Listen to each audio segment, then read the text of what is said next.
Pay for it now. That's what my sister-in-law said to me, loud enough for every guest at the table to hear. She didn't ask. She commanded. And just like that, the whole table burst into laughter, me in-laws chuckling as if I were the hired help who'd forgotten her place. My husband looked away.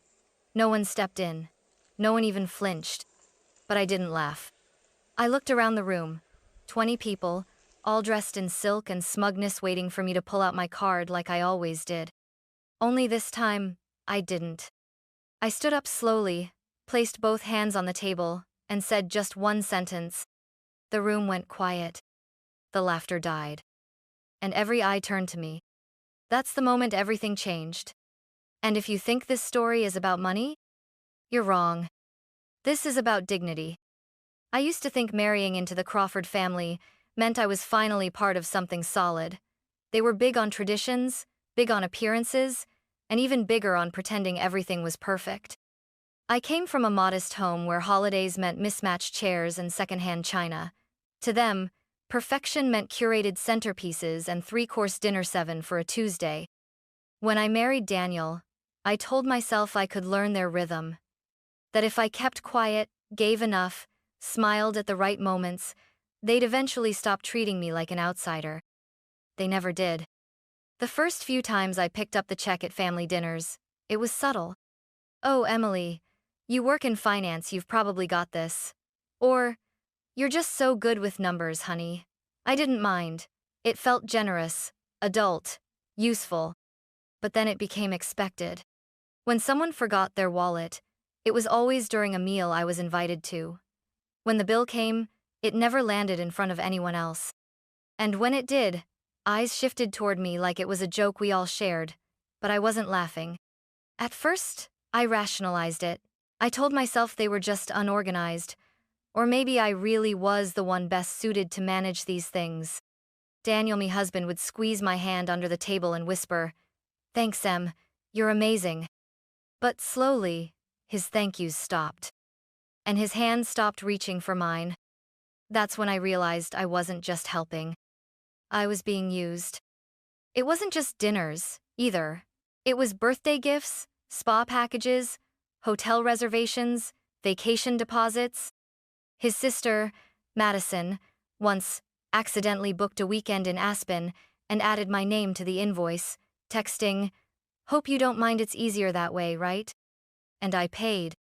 Every single time.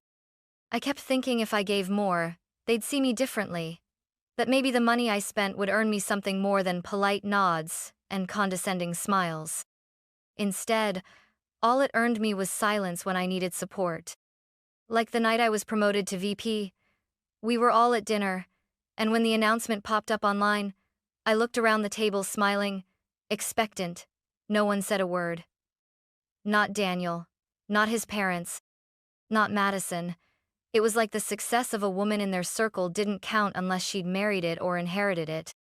That night, I paid the bill again. And I went home with a lump in my throat and a credit card receipt for $380. But I still wasn't ready to walk away. Not yet. Daniel wasn't a bad man. That's the part that made it harder. He was gentle, funny in his quiet way, and he adored his family maybe too much. From the beginning, I knew he'd never raise his voice to them. I just didn't realize how completely he would lower his voice for me. When we moved in together, I noticed the subtle signs. Decisions he deferred to his mother, bank accounts he kept temporarily tied to her for emergency reasons, and the way he always hesitated when I brought up setting clearer boundaries with Madison. He'd rub the back of his neck, sigh, and say, "They're just used to things a certain way." That certain way meant every family gathering revolved around his parents' preferences.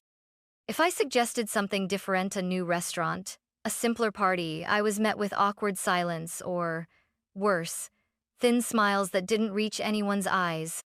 And yet I kept showing up. I helped cook.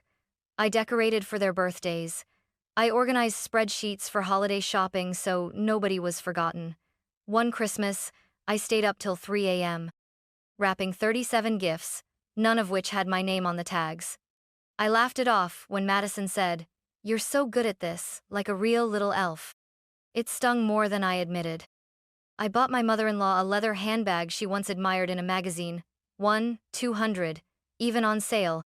She opened it, smiled, and said, "It's a nice imitation," before moving on to the next box. Daniel saw the look on my face. He didn't defend me. He just whispered, "Don't take it personally. She's particular." Particular. That was the word he always used when they excluded me from things. When they posted group photos I wasn't invited to. When they accidentally made brunch reservations for 6 instead of 7. But the worst part wasn't what they did. It was what I allowed. I kept thinking if I endured enough, if I earned enough, paid enough, they'd stop treating me like a temporary guest at their permanent table. I was wrong. Over time, I felt myself shrinking. Not visibly.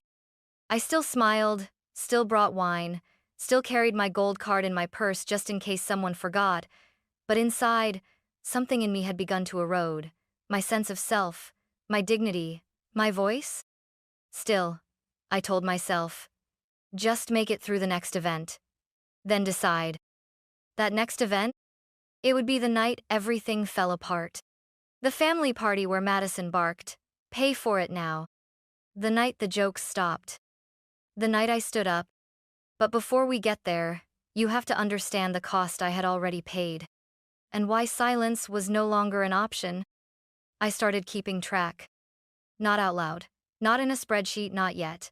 But in my head, like a mental ledger carved line by line every time someone handed me the bill with a smile. Every time Madison forgot her card. Every time my name was nowhere on the group thank you post, even though I had paid for half the event.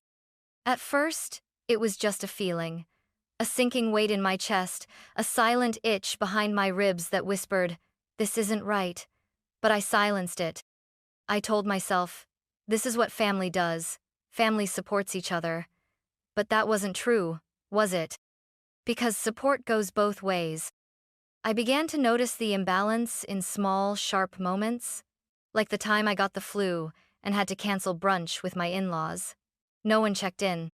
But the next week, when I didn't show up with the custom cupcakes I had promised for my niece's birthday, Madison texted, "Wow, thanks for bailing. Real classy." No, hope you feel better.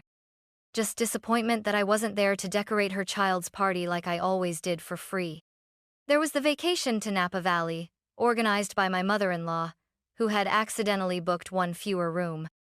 Guess who ended up sharing a fold-out couch in the suite while Madison and her husband had a king with a vineyard view? They said I was so chill and easygoing. What they really meant was, I wouldn't complain. I'd never say no. Until I started whispering it to myself. No. It became a mantra, repeated behind every forced smile. No. I don't deserve to be treated like a credit card with legs. No. This isn't how love should feel. No, I will not keep shrinking to make them comfortable. Eventually, the ledger in my head turned real. One night, after paying for yet another dinner Daniel had forgotten to plan for, I opened my laptop and began typing. I created columns: date, event, amount, who benefited. 3 years. 78 events. Over 91, 0. And those were just the receipts I still had. I stared at that number. It didn't even make me angry. It just made me tired. That night, I couldn't sleep. I lay beside Daniel, listening to the quiet of our apartment, and realized they didn't love me for who I was. They loved what I gave, and I had given enough. I didn't know what I was going to do yet, but I knew this. The next time they handed me the bill, I wouldn't pick it up. I'd pick me instead. It was supposed to be a celebration. Daniel's parents were renewing their vows 40 years of marriage, a grand dinner party at one of the most expensive restaurants in the city. The invitation arrived in gold-embossed cardstock. Madison texted me a week before. "You're coming, right? Mom expects it to be flawless. Can we count on you for the wine tab again?" No. Hi. No, thank you. Just assumption wrapped in entitlement. I stared at her message for a full minute before replying. Sure. Then I closed my phone, quietly adding another line to the spreadsheet. I dressed in black that night, not out of spite but because I wanted to disappear, to be quiet and watchful, not dazzling. Madison wore red, bold and smug, like she was walking into a coronation. My mother-in-law was dripping in pearls. Daniel adjusted his cufflinks 3 times before we left, nervous energy radiating from him like a boy about to fail a test he never studied for. The restaurant was candlelit and extravagant. White linen, crystal glasses, waitstaff in bow ties. A jazz trio played softly in the corner. The Crawfords had filled 2 long tables with family, friends, and distant connections I didn't even recognize. But no one seemed to notice I was alone at the end of the table, pouring my own water while everyone else laughed in clusters. As the courses arrived, steak, wine, lobster, cakeeth, mood swelled, toasts were made, speeches delivered. Madison made sure to name every family member who helped make the event possible. My name was never mentioned, but I had expected that. What I didn't expect was what came next. The waiter arrived with the bill, a small leather folio set discreetly at the center of the table. Madison reached for it first, skimmed the total, and raised an eyebrow dramatically. "Oh, wow," she laughed, holding it up like it was part of a magic trick. Who knew love costs so much? She turned to me, handed me the folio, and said it like it was the most natural thing in the world. "Pay for it now." Just like that. Like a command. The laughter around the table echoed instantly. My father-in-law chuckled. My husband looked away. Even my mother-in-law sipped her champagne without flinching. The joke had landed. I was the punchline. But this time, I didn't laugh. I didn't even blink. I picked up my napkin, folded it slowly, and laid it across my plate. Then I stood. The chair scraped back on the marble floor, loud enough to silence half the table. Madison still smirked, as if daring me to make a scene. But I didn't need to raise my voice. Because I had brought something more powerful than words. I brought the truth. I didn't pick up the bill. Instead, I reached into my purse and pulled out a thick white envelopion I had sealed myself just that morning. Every finger at the table seemed to pause midair as I held it up, letting the weight of it speak before I did. "You want me to pay?" I said calmly, my voice cutting through the clatter and laughter like a clean blade. "All right, let's talk about what I've already paid." Madison rolled her eyes. "Emily, it was a joke. Lighten up." But no one else was laughing anymore. I slid the envelope across the table to her. "Inside, you'll find every major expense I've covered in the last 3 years. Dinners like this, birthday parties, spa weekends, Napa, flights to Charleston. Your daughter's preschool tuition, yes, I covered half when you said it was a rough month." My mother-in-law's glass froze midair. "I itemized everything," I continued. "Because I wanted to be sure. I wanted to know if I was imagining things. If I was just being dramatic, ungrateful, or selfish like you've all hinted before." I turned to Daniel. "Even you." He stared at me, wide-eyed, pale, speechless. Madison opened the envelope, leafing through the printed spreadsheets page after page after page. "That total," I said, "comes to 97,640.2.18, not counting tonight's dinner." Gasps rippled down the table. One uncle choked on his wine. Someone else muttered, "You're kidding." But I wasn't. I let the silence stretch. No one could pretend anymore. Then I turned to my in-laws, my voice unwavering. "You've treated me like a bank with a dress on. Not a wife, not a daughter-in-law, not family. Just someone convenient. And I've let it happen. For too long." My mother-in-law's lips curled. "This is incredibly disrespectful. You're embarrassing yourself." "No," I said, shaking my head. "I'm freeing myself." Madison leaned forward, hissing, "You seriously tracked every dollar?" I smiled. "I did. Because you never noticed the time, the effort, the money. You never once said thank you. You never even asked if I was okay." I reached for the little gift box on the table, the one I had wrapped with care for the occasion. "This was going to be for you," I said to my mother-in-law, "a watch that cost me a weekend's salary. But now, I'm keeping it." I picked up my clutch, straightened my shoulders, and looked around the room one last time. Let this be my final contribution to the Crawford family. I turned to Daniel. I'm done.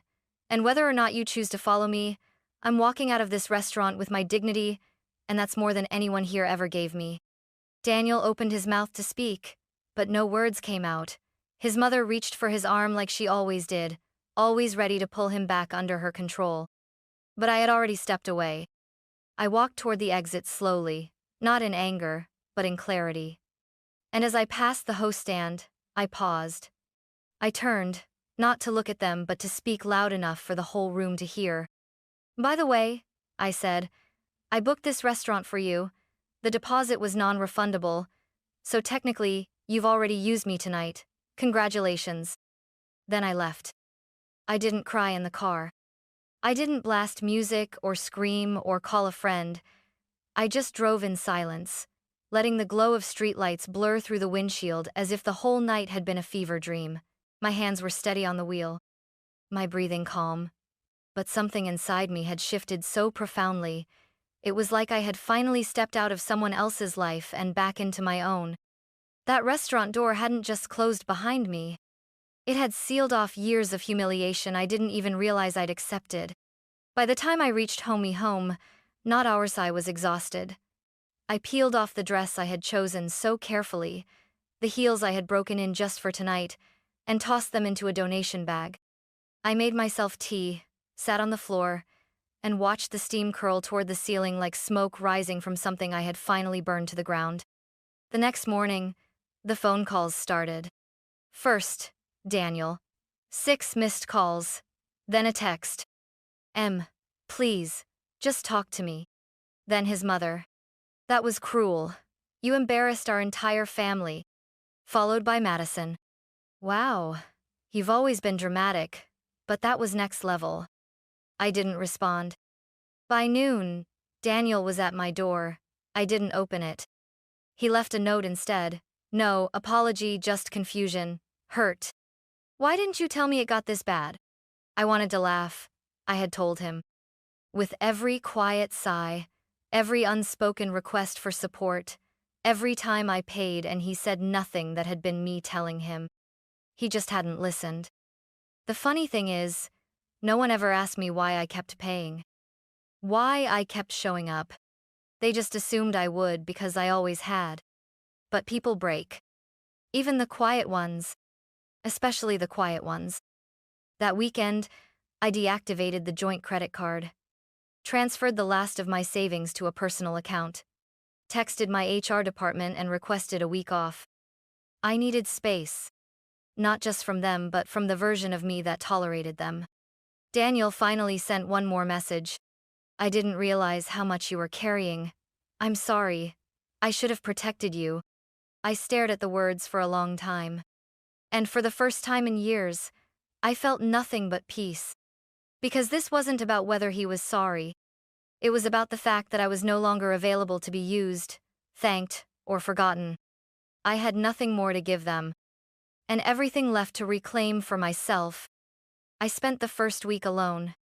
Not in loneliness, but in something softer, something I hadn't felt in a long time. Relief. No one asked me to cover a bill. No one made backhanded comments about how ambitious I was. No one guilt-tripped me into showing up, dressing up, or paying up. I slept in. I made coffee slowly. I walked around the block in leggings and no makeup without worrying that Madison would comment on how I let myself go. I reread old novels and filled the silence with jazz because I liked it, not because it matched a family dinner ambiance. My apartment, which once felt like a waiting room between obligations, began to feel like a home again.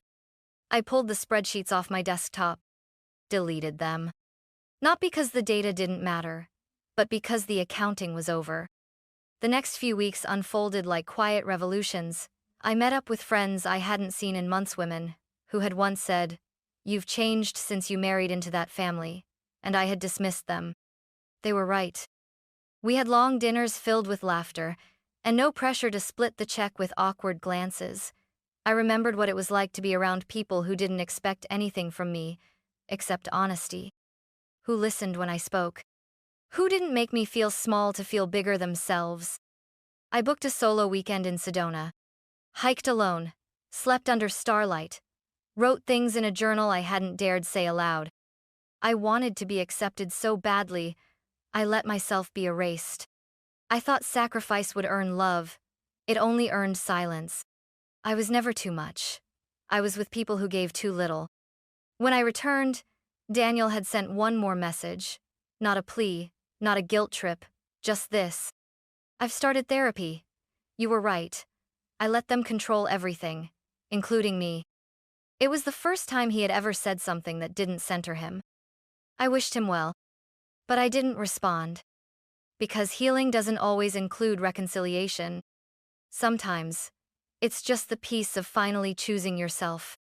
I started a small foundation quietly, anonymous, offering financial literacy coaching to women who feel trapped in relationships where money is power and silence is currency. I didn't tell anyone from the Crawfords. I didn't need their applause. I wasn't building this to prove anything. I was building it because I could. Because finally, all that energy I once gave away was coming home. To me. Months passed. The holidays came and went. I didn't get an invitation, not even a card. And for the first time in years, I didn't wait by the phone. I didn't wonder if they'd reach out, apologize, explain. I didn't need them to. Because I had stopped hoping to be welcomed and started choosing where I felt whole. Daniel and I signed the divorce papers on a rainy Tuesday. It was quiet, clean, no arguments, no bitterness. Just a long exhale between two people who had finally accepted the truth. We were never equals in his family's eyes, and he was never brave enough to change that. As he handed me the pen, he said, "You were always stronger than all of us." I didn't reply. I just signed my name and slid the folder shut. It was done. Some people called what I did dramatic, others unforgivable, but I never cared what they thought again. Because deep down, I knew they were never really laughing at the jokes. They were laughing at the idea that someone like me would dare speak up. And when I finally did, they didn't know what to do with the silence that followed. But I did. I filled it. With new beginnings. I bought a modest home by the water, no marble countertops, or fancy lighting, just warm wood floors, a soft couch, and quiet mornings that belonged only to me. I planted herbs on the windowsill. I learned to cook for joy, not performance. I stopped asking, "Will they like this?" and started asking, "Do I?" One afternoon, while walking by the lake, a stranger complimented my earrings. I thanked her, and she smiled. "You look like someone who knows exactly who she is." And for the first time in a long time, I believed it. Not because I had money, not because I had status, but because I had boundaries and the courage to enforce them. I don't know if the Crawfords still talk about me. Maybe they do. Maybe they call me ungrateful, difficult, selfish. But that's okay. Let them tell whatever story helps them sleep. I know the real one. The one where I finally stood up in a room full of people who took me for granted and chose, with steady hands and a clear voice, to leave. Not because I wanted to punish them, but because I finally understood that being the one who always pays doesn't mean you're valued. It just means you're available. And I'm not anymore.